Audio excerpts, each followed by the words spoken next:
we continue with this. Next we go on to memory loss. The new disease which is there, Alzheimer's, Parkinson's disease, all these come under memory loss. Okay, but we will not get into all those diseases details and all that. What we will see is types of memory loss. Permanent memory loss, intermittent memory loss, temporary memory loss. Okay, so now when we are talking about permanent memory loss, you know it's permanent in nature. From whenever it has occurred, it is permanent in nature. What is intermittent? The best example would be your movie Judgement.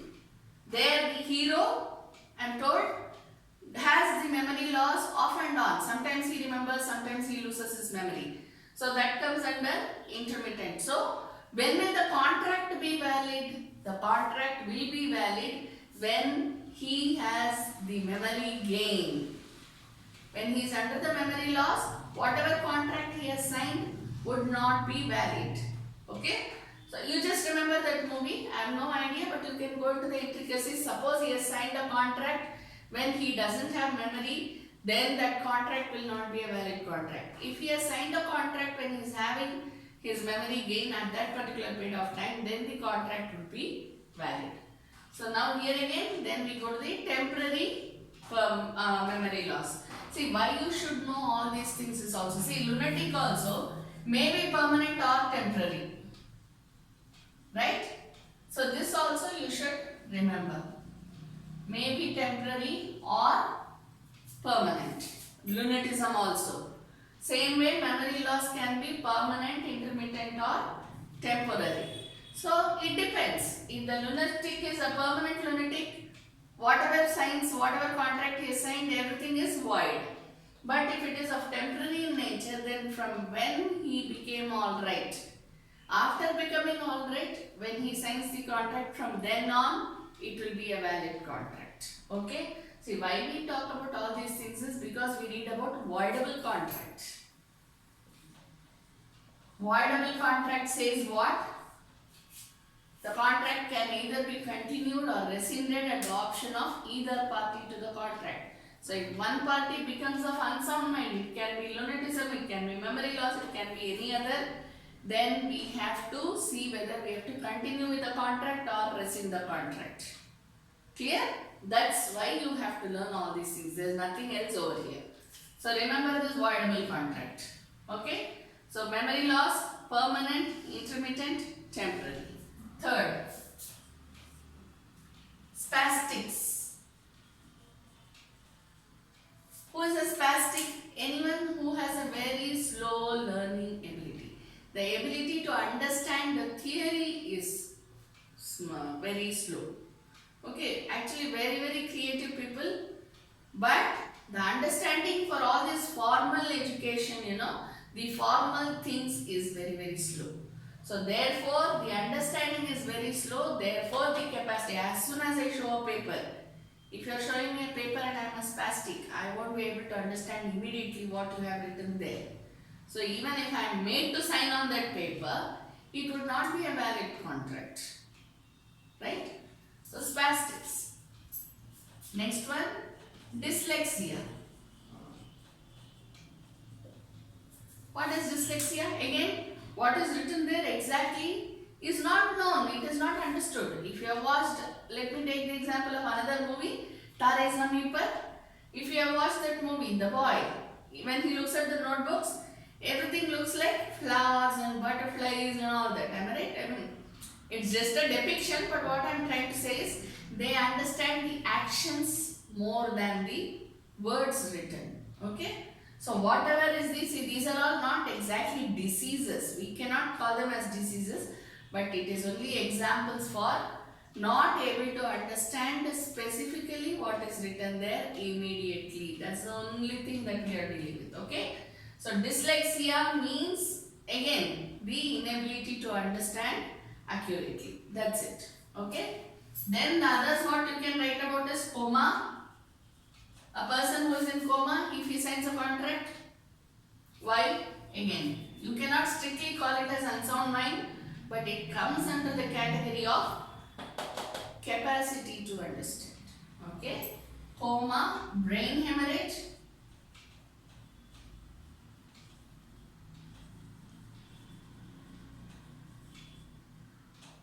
Anyone who is not in the best of their mental health. Some people, if you go to see, they don't know what is happening in the world at all. They are just immune to what is happening in the world. They just sit at one place and then go on looking at one place.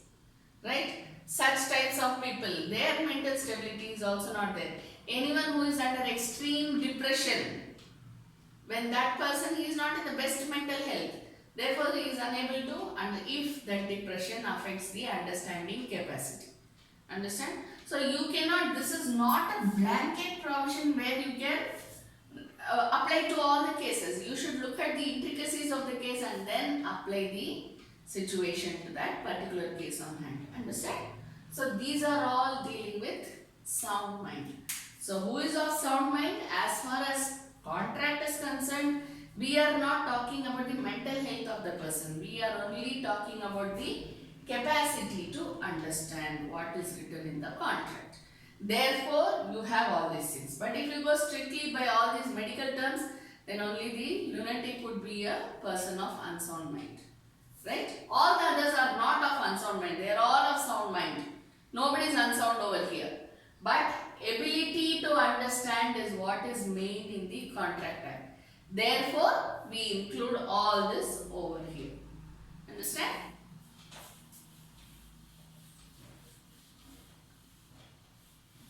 Then we go to the next one.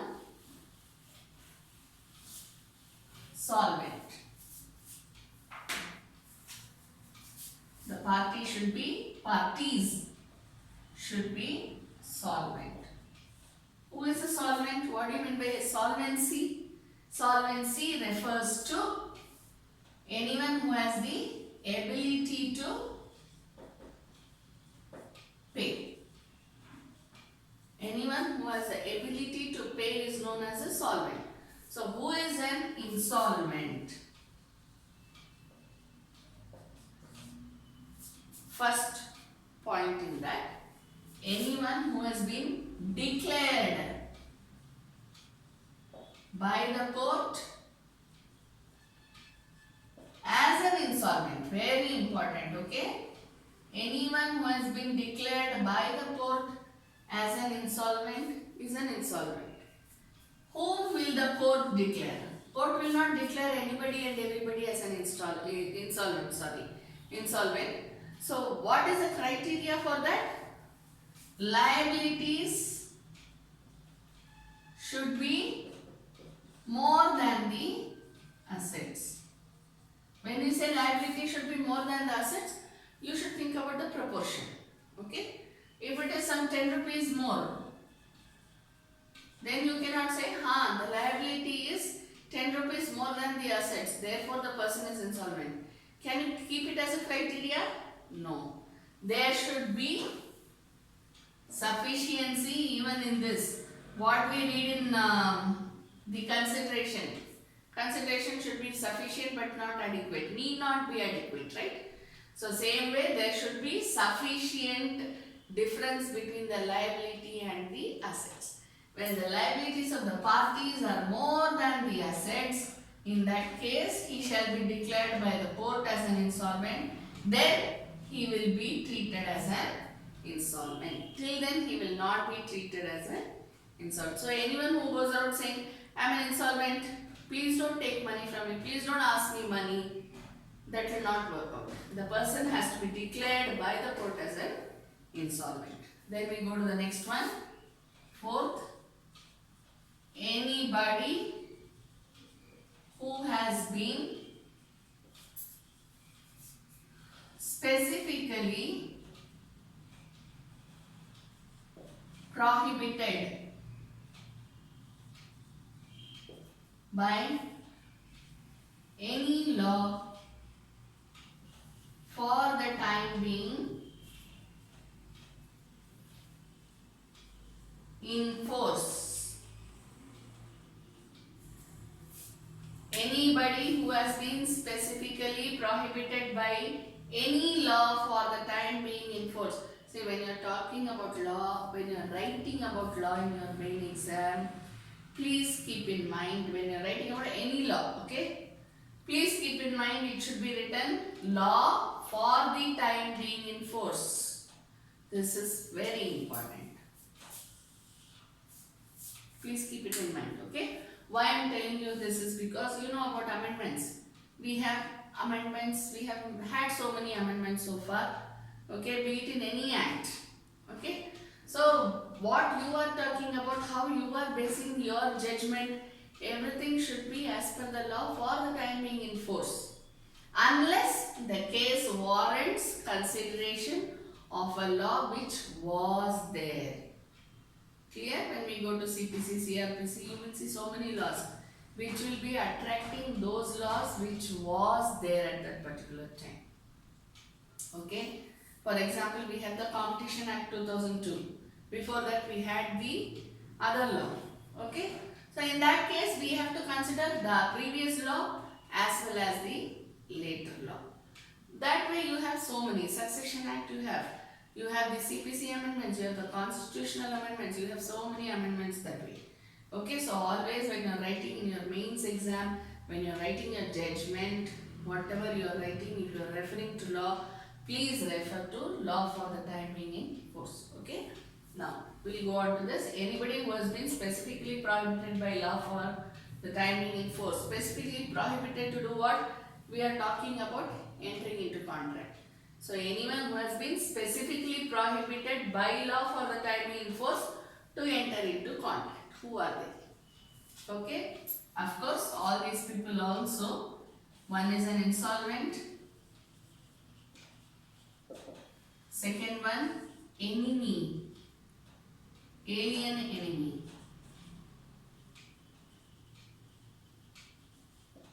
Third one, convict. Okay, here we have already seen insolvent. Then we go to alien enemy. Who is an enemy? Alien means any foreign. Okay, any foreigner. Alien means any citizen of foreign country. Enemy. See, just like that, we cannot term any country or the citizens of any countries as enemies. Who is considered as an enemy under law? Anyone at whom, with whom war has been declared. Please be very clear about this. Who is an enemy? Anybody with whom war has been declared. So, as of now, India doesn't have any enemies, right? With whom war has been declared, only those people will be considered as an enemy under law. Please be clear, okay? So, alien enemy, anyone who belongs to a foreign country and that foreign country with whom war has been declared. Next, convict. Who is a convict? Anyone who has been convicted under any law for the time being in force. For what? For a criminal offence.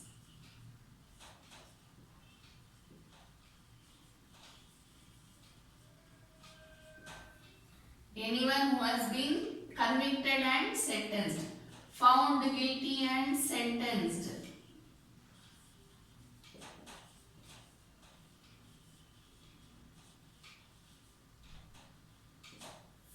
Found guilty and sentenced is known as convict. So, anyone who has been found guilty and sentenced for any criminal offence is known as a convict. If the case is still going on against a person, then that person will not be held to be a convict. That person will be known as an under trial. You must be knowing that. Am I right? And India says that, not only Indian law, every law says that any person is an innocent person, considered to be an innocent person until found guilty, right? So, we base our premise upon that premise, saying that everybody is innocent until proved guilty, right? So that is the basis for this. So only convicts are prohibited by any law for the time being in force, not the under trials. Clear? So these all come under the capacity to contract.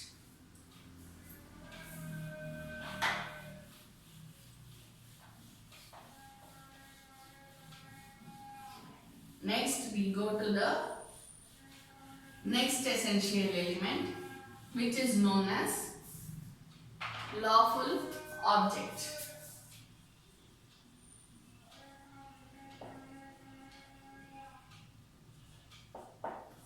What does an object mean? Object means the purpose of the contract. Object means the purpose of the contract. The purpose for which a contract is entered into. That purpose of the contract should be lawful. Okay? Lawful in what manner? It should be as per law. That's it. So what all is unlawful? Or as we call it, illegal agreements.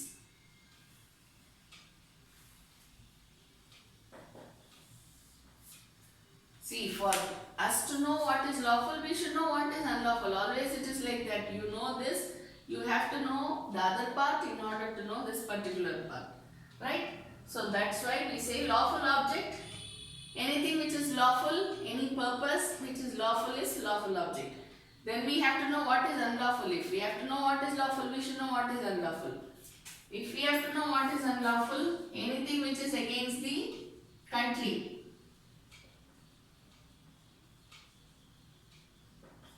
Okay, against the country means against the interests of the country.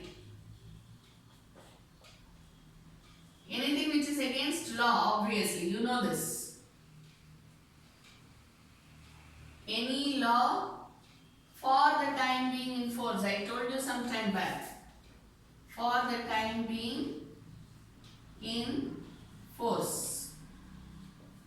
Right? Number 3.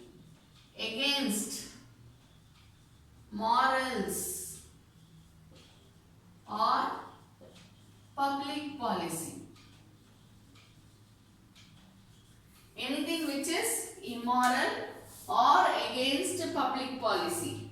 These are known as, again, it comes under unlawful agreements. Okay? Then, 4th one, which is against public interest.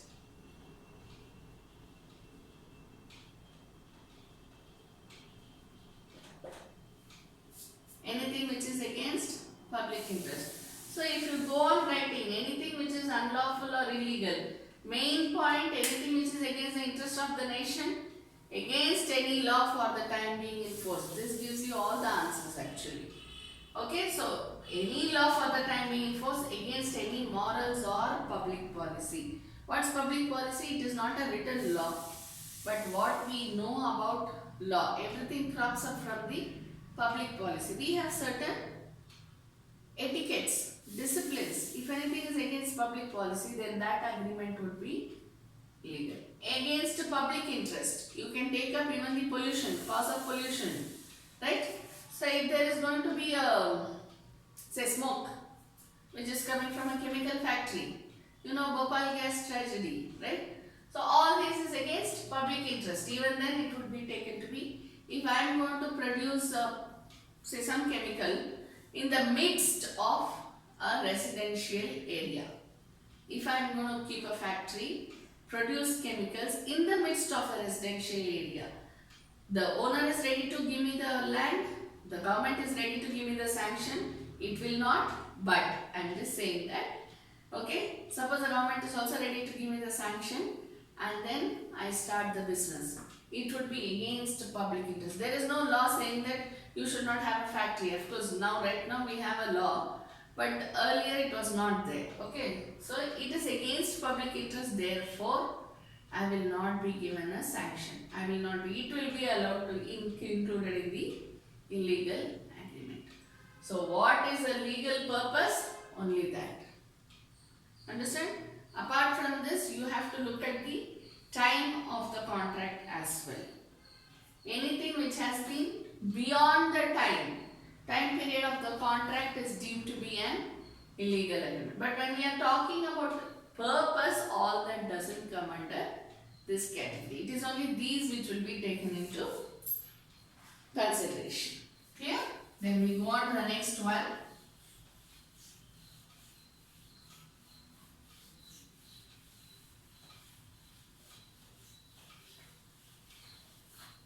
The next essential ingredient, performance.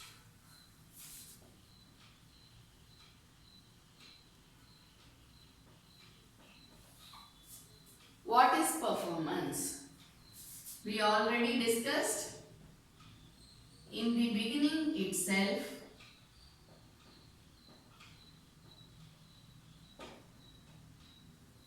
To do and or not to do what? The promise.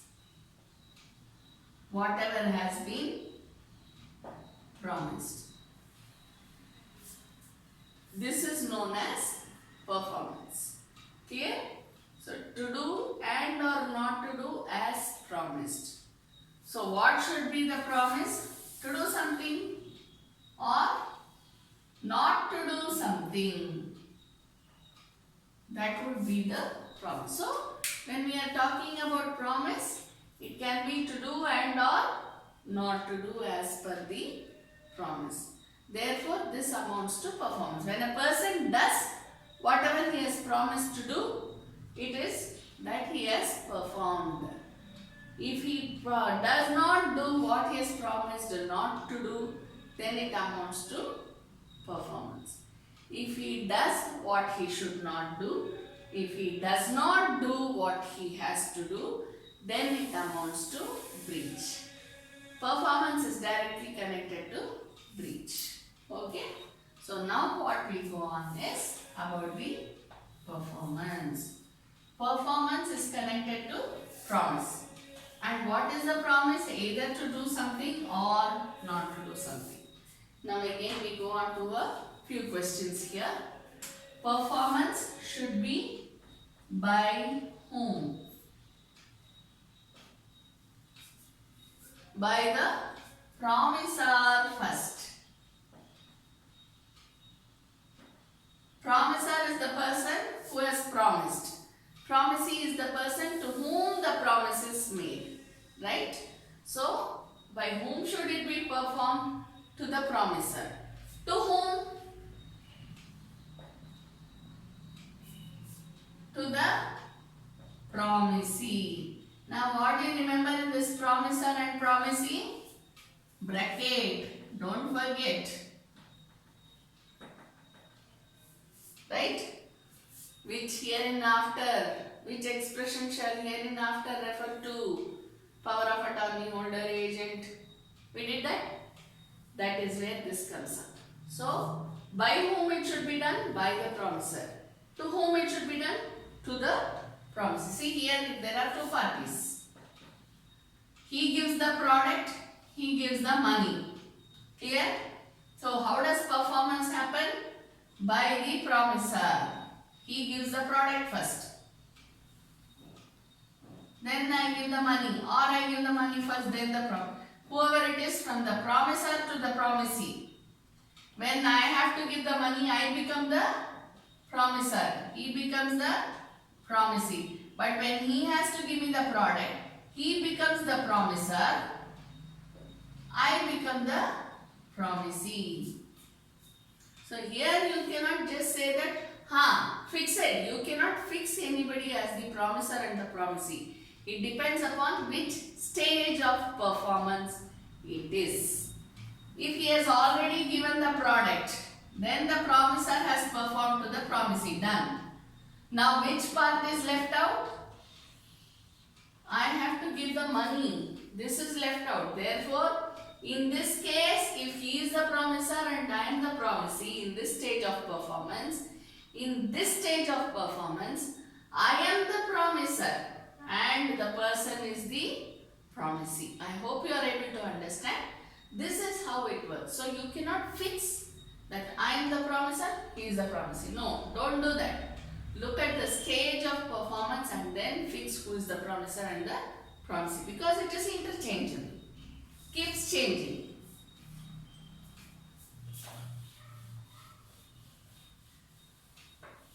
Okay?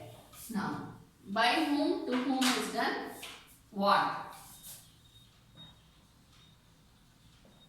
Whatever has been promised. Whatever has been promised should be performed. When we say whatever has been performed, whatever has been promised should be performed. What should be performed? Whatever has been promised. So what is this whatever has been promised? It can either be what has been promised initially, or if there is a varied contract, then as per the varied contract. There is an original contract, then there is a variation in the contract. So once it is promised, no, initially I promised like this, If somebody says this, then if there has been a variation, then it should be as per the varied contract. If he still goes on as promised earlier, not doing this, then it would amount to breach. Where there is a varied contract, he does not do what is there in the varied contract. He does as initially promised. Then it would amount to breach. Remember. Okay? Promise initially one contract, then there is a variation. So after there is a change, how should the contract be performed? Only as per what has been changed. Am I right? But if he does not listen, he says, no, initially I promised this. He is the one who has given the variation as well. Okay, but he says he has signed the variation contract also. Probably one part of the contract has been varied or the entire contract has been varied, whatever it is. Okay, then he has to do only as per the varied contract. Otherwise, it would amount to breach. Clear? Then, where?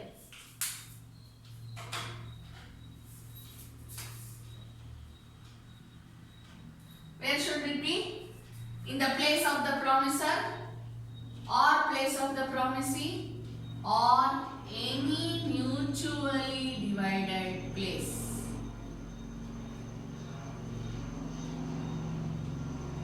If there is a construction going on and there has to be a carpentry work done, and the carpenter says, no, I don't have this particular machinery with me, I have to go to my friend's place and do it.